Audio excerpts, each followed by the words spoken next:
I hadn't planned on staying the night. I told them I'd just drop off the gifts and head back before it got too dark. But the rain came fast, sudden, unforgiving, and Mom had already started pouring wine like it meant something. So I stayed. There were too many people there, which should have been my first clue. Cousins I hadn't seen in years, kids that weren't kids anymore, loud voices layered over each other in the kitchen. My room, what used to be my room, had been turned into a craft space. I saw the crumpled yarn baskets and glitter glued, posters on the walls, each one signed, Love Lily. Lily is my sister's daughter. She's 6.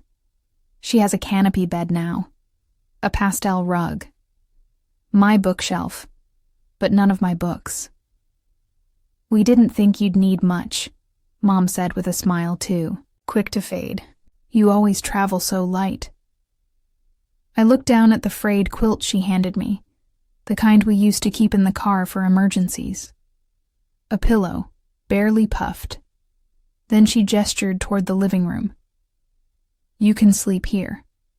I'd offer the couch, but Jim's parents took it. Floor's soft enough, though.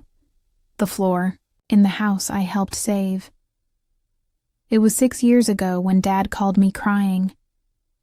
I remember it because it was the only time I'd ever heard his voice like that. There was a missed mortgage payment. 2, actually.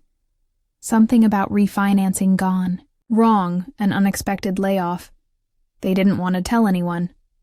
They just needed a few months. Just enough to keep the bank away.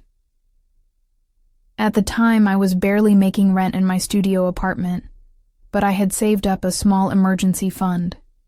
$9,000. That's what I had. I wired it that same night. I never asked for it back. I didn't even tell anyone, not even my partner at the time, because I already knew what they'd say. You're not responsible for your parents' house. But I thought I was. And now, lying on the floor under a quilt that smelled like mothballs and old Febreze, I tried not to let the thoughts spiral. Tried not to notice that the fireplace was crackling for everyone else, but not where I was laying. The warmth didn't reach me. The lights were off in the hallway, and no one said goodnight. In the morning, my back ached from the cold tiles. My spine pressed into the grout lines like a reminder. Everyone else was upstairs laughing about pancakes, already clinking forks before I'd even stood up. I opened the banking app before brushing my teeth. The mortgage account still showed my name, one of 2 co-signers. My monthly transfer still automated, right on schedule. I stared at it, finger hovering over the button. I didn't press it. Not yet. Instead, I stood up quietly, folded the quilt into a neat square, and left it by the front door. I didn't say goodbye. I just watched the house one last time from the outside. The shutters were new. The lawn was perfect. The family inside full. And I was outside of it. They never called after I left. Not a single message. Not a, "Where did you go?" Or a maid. Too much pancake batter. Come back.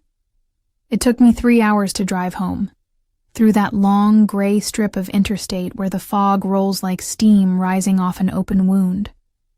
I didn't play music. I just drove in silence, windshield wipers brushing like metronomes counting my mistakes. By the time I got to my apartment, the silence had grown too loud. So I left my suitcase in the hall and went straight to the balcony. I stood out there barefoot in the cold until my toes turned pink. I don't know what I was expecting. Maybe that someone would notice I was gone. That someone would call and say, "Hey, we didn't mean it like that." But no one did. That week, I kept the routine. Went to work. Responded to emails. ate dinner standing up, fork in one hand, phone in the other. I even replied to the family group chat when my cousin posted blurry photos of the reunion. Ones I wasn't in. Looks fun, I typed, sent it, deleted the app an hour later.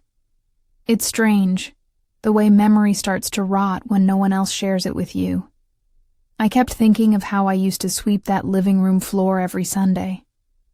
I was 11. That was my chore.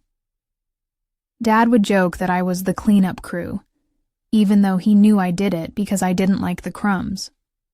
Or maybe because it was something I could control. And now I had laid on that same floor like a stray dog they let in out of pity. I checked the mortgage account again that night. Still active. Still mine. Still draining my account on the 1st of every month.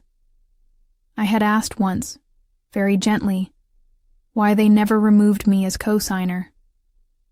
Dad had laughed. Why would we? You've got the most stable income. That's what I was to them. Stability, not a daughter. Not someone they wanted to make space for, but someone they knew would always be there. Like a utility. 3 days after I left, I got a message from my sister. It wasn't about me. She asked if I could help her with Lily's school fundraiser. You're good with numbers, right? Could you take a look at the budget spreadsheet? No, how are you? No mention of where I had slept. No apology for the blanket on the floor. Just a favor. Another ask. Another expectation dressed up. Like inclusion. I stared at the message for a long time. I hovered over it like I had over the cancel button. Like my thumb was always just 1 second away from choosing myself. But I didn't answer. Not yet. Instead, I pulled out the old file folder I kept beneath my bed. The one with tax records, receipts, and every document I had signed for them over the past 6 years. I laid each paper out on the floor of my apartment, one by one. I highlighted every date, every wire transfer, every line where my name was the one that saved the house. It filled the room. I sat in the middle of it all. Like a ghost in my own life, I didn't sleep that night, but I knew I was finally waking up. The morning after I laid out all those documents, I didn't fold them back into the folder. I left them there, scattered across my apartment floor like a crime scene. Every check, every co-signed signature, every date I said yes when I should have said nothing. I made coffee and stepped over them barefoot. It felt deliberate, like walking through a timeline that never included me. I spent most of that day cleaning, not because it needed to be done, but because I needed to feel like I could control something. I scrubbed the grout lines in my bathroom tile, polished the kettle, washed the inside of the microwave. I even cleaned the corners of the windows with a toothbrush. At some point, I realized I wasn't angry. Not the screaming kind of angry anyway. I was something quieter, like a door slowly closing. That evening, I went for a walk. The air smelled like dry leaves and sidewalk dust, the kind of cold that doesn't bite, just lingers. I passed by a bakery that had closed for the day. A little bell hung from the door handle, swaying gently in the breeze. Inside, chairs were stacked, and a single slice of cake sat abandoned in the display case. I stood there for a while, just staring, not thinking about cake, just how empty a room can feel when no one saves a place for you. The next morning was the 1st of the month. The payment would go through in 2 hours if I didn't stop it. I sat on the edge of the bed, banking app open, finger hovering over that small line of text. Cancel automatic transfer? I didn't press it yet. Instead, I opened my messages and started to type. To Dad. Hey, just a heads up. I'm removing myself from the mortgage starting today. It's been 6 years, and I'm no longer in a place to support it. I trust you can handle it going forward. Let me know if you need help with paperwork. I stared at it, read it twice, 3 times. No emotion in it, no blame, just facts. Just a line drawn, finally, in pen, not pencil. I pressed send. The message showed, delivered, then read. No reply. 5 minutes passed. 10, an hour, nothing, not even a question mark. I clicked back to the banking app, pressed cancel transfer. A pop-up appeared. Are you sure you want to stop this automatic payment? Yes, I was. Not because I was angry, but because I was finally done auditioning for love. Later that night, I ordered a pizza. I lit candles. I watched a movie I used to love but had forgotten about. One I always skipped at family nights because no one else liked it. I laughed at the parts I used to stifle. I talked back to the screen like I was 17 again. For the first time, in a long while, I wasn't giving anything to anyone, and no one asked. But then, around midnight, my phone lit up. A text from Dad. We didn't realize it meant that much to you. That was all. Not, thank you. Not, we're sorry. Just a passive sentence. A shrug dressed up in words. I stared at it, thumb hovering. And then I did the quietest thing I've ever done. I locked my phone, placed it face down, and went to sleep. On a mattress, in a home I pay for. Alone, but finally at peace with that. It took them 3 days to respond again. Not Mom, not my sister, not anyone from the group chat that used to be so loud with happy birthdays for everyone but me. Just another message from Dad. Your mom said you didn't say goodbye before leaving. That was it. Like I had committed some quiet crime by not performing the ritual of pretending everything was fine. I didn't answer. I just stared at the words like they were lines in a bad play I had already walked out of. Because that's what it had been, hadn't it? A performance. Me, always acting grateful for the scraps they called kindness. Always smiling in the photos they took just to prove I'd been included. Always saying thank you for being treated like an afterthought. That night, I dreamed of the house, the version of it from when I was young, before the walls turned cold. I was at the top of the stairs, watching them sit down to dinner. They never looked up. There was no place set for me. I reached for the railing, and it crumbled beneath my hand. The whole staircase vanished, and I just stood there, weightless in the silence. When I woke up, I didn't cry. I just lay there for a long time, watching the morning light crawl across the wall. The kind of light that doesn't apologize for being slow. I got up and made coffee. Same way I always do. Oat milk, cinnamon, no sugar. Then I did something I hadn't done in a long time. I started a new spreadsheet. Not for them, for me. I listed out every expense I'd put toward that house since the beginning. The $9,000 that saved it, the 3 years of monthly payments, the utility bills I covered that one winter when the heater broke, and they said they couldn't afford repairs. I even added the birthday gifts I sent that were never acknowledged. Line by line.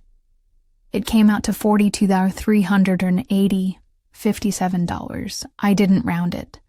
I wanted every cent to feel real. At the bottom of the sheet, I wrote, This is what I gave them. This is why I left. That night I printed it, not to send it, not for them to read, but to keep, folded neatly in my journal, between a photo of me at 16 and a postcard I never mailed. A small record, proof that I was there, that I gave, that I mattered. Even if they never said so. I didn't go home for Easter. I didn't tell them I wouldn't come. I just didn't show up. My sister posted a picture of Lily in a frilly white dress, holding a basket of plastic eggs. My place at the folding table was never mentioned. I watched the comments pile up beneath the photo. Beautiful family. So full of love. Such a blessing. I didn't feel angry, just strangely invisible, like I had been carefully edited out of my own life, and somehow they were better at it than I ever expected. But the quiet I had now, it was a different kind of silence. Not the kind that swallows you, the kind that frees you. It's been 6 weeks since I canceled the payment. The silence is still holding, not the absence of sound. My apartment hums with the usual creaks and distant neighbors, the muffled subway in the evening. No, it's that particular kind of silence you get when people have quietly decided not to ask you back, and you've quietly decided not to chase them. I've started noticing small things. Things I never had the room to notice before. Like how peaceful it feels to come home and know every object in the room was chosen by me. Not inherited, not borrowed, not part of someone else's story. I rearranged the furniture last weekend. I moved my bed to face the window. I bought a second-hand bookshelf from a local shop, filled it with all the books I had left behind at their house years ago, the ones that ended up in Lily's reading nook. I replaced them, one by one, quietly reclaiming myself. I've also stopped answering out of habit. When my sister texted me about helping her look for a second-hand stroller, because I know you always find good deals, I didn't reply. Not with sarcasm. Not with anger. Just nothing. There's a kind of dignity in that. Not reacting, not performing. A few days ago, I ran into an old neighbor from our street, Mrs. Ainsley. She was walking her tiny white dog, the same one that used to bark at the mailman like it was her life's mission. She squinted at me for a long moment before recognition lit her face. "Oh, I haven't seen you around the house lately," she said. "Your folks said you were busy these days. Overseas, maybe?" I blinked, smiled. "Something like that," I said. I didn't explain. She asked how I was. I told her I was well, and I meant it. Then she patted my hand and said, "You always were the one holding it all together." She didn't know what those words did to me, not because they were praise, but because someone else finally saw it. I went home and sat on the floor, not out of punishment. Not because I had nowhere else to go, but because I wanted to remember, to sit in the same position they had once left me in, on cold tile, under a borrowed blanket, and feel how far I had come from it. And I realized something I hadn't before. They had taken my comfort, my room, my role, but they never asked what it cost. They never asked who I became in all the years I carried them. They only ever saw what I gave, never what it took from me. I lit a candle, not for them, for the version of me I was finally letting go of. The daughter who bent too far. The woman who paid the bills and never said no. The person who smiled while she slept on the floor of her own generosity. I watched the flame flicker. It was small, but it didn't need to be big. It only needed to burn once.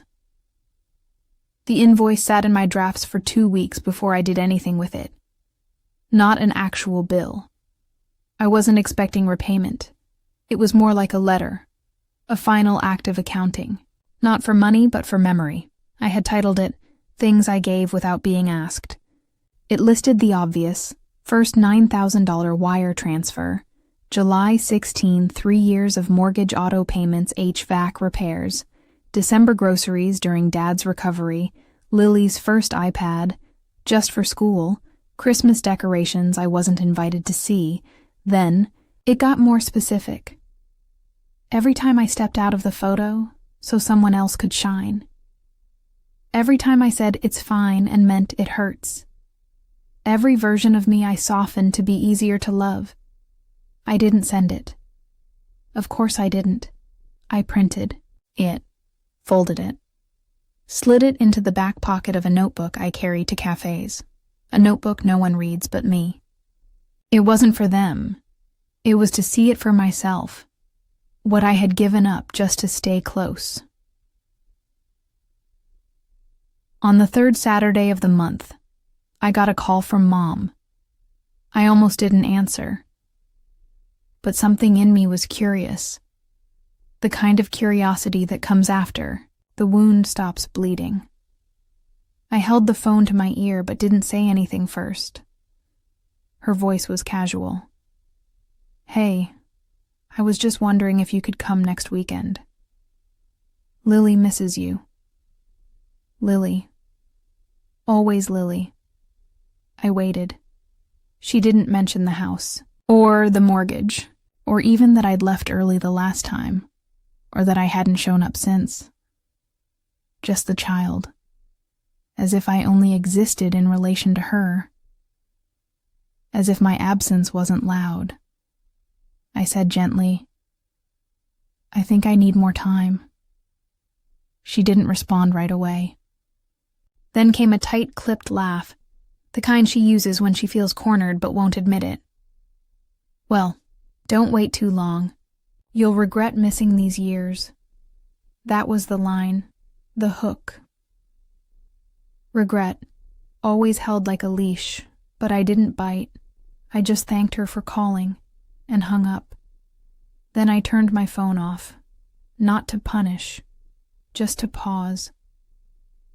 I walked down the street, to the used bookstore, and wandered until the air felt still again. I found a worn-out poetry collection with a torn spine and an inscription inside, for the one who needed more than they were ever given. It felt like fate, or maybe just timing. Bought it, went home, made tea, and for the first time in a long while, I didn't brace myself for what would come next. I sat on my freshly rearranged bed and opened the window just enough to let in the breeze. Not all the way, just enough to breathe, because I was finally learning to keep some things for myself. Spring came without ceremony, no text about Easter brunch, no photos of dyed eggs, no subtle guilt from anyone about my absence. Just silence. But this time, it didn't feel like exile. It felt like space. I started taking walks again. Long ones. Through the old parts of the city where ivy crawls up the sides of brick buildings, and old women sweep their stoops like it's still 1972. I walked slower now, without headphones. Just me and the shuffle of my own footsteps. There was something sacred in it, the movement without destination. One day I passed a house that reminded me of ours, back when it was still ours, before the labels changed. Before I became a walking utility, a convenient name on a deed. This house had peeling paint, a crooked mailbox, wind chimes that made no real melody, and I loved it, because it wasn't pretending. I stood across the street and stared at it, wondering if the people inside knew how lucky they were to still be unpolished, unvarnished, undone. That night, I reread the list I had made. The things I gave without being asked. But this time, I started a new list. Things I kept. My name, my silence, my ability to walk away, my side of the story, my peace. I didn't cry writing it. I didn't shake or tremble or hesitate. I just wrote it. Like someone finally drafting her own will, not of death, but of self-possession. A week later, I saw my sister's number light up. I let it ring. Then a voicemail. Hey, so, Mom said you've been a little distant lately. I don't know what happened exactly, but we're having a small thing for Lily's birthday next Saturday if you're free. No pressure. Just thought I'd say hi. There it was again. The gesture. The kind that expects you to fold. To come back with arms full of gifts and stories and sweetness. The kind of olive branch that expects you to build the whole tree. I sat with it for an hour before deleting the message.